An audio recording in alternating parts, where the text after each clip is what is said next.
Dit is het schip dat het om gaat. Nee, alle gedachten is het de SS Milbank. In 1866 is die boppe Vlieland zonken. Het bopperste pad bedriegt nou de skipveert. Het steekt hoog boven de waterbodem uit. Steekt er nou op dit moment 2 tot 3,5 meter bovenuit.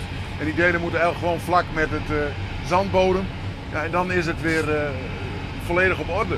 Het schip ligt in 3 delen. Je kunt de ketels uit de animaties of de beelden kun je heel duidelijk de ketels halen.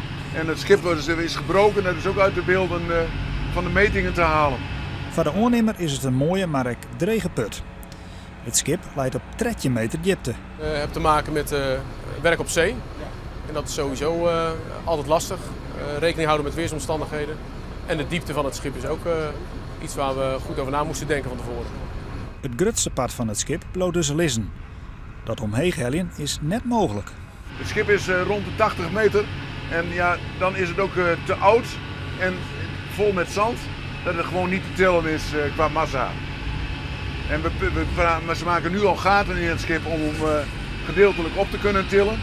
Alle onderdelen zullen nog besjoen worden door archeologen. Die moeten dan bepalen of het echt de SS Milbank is.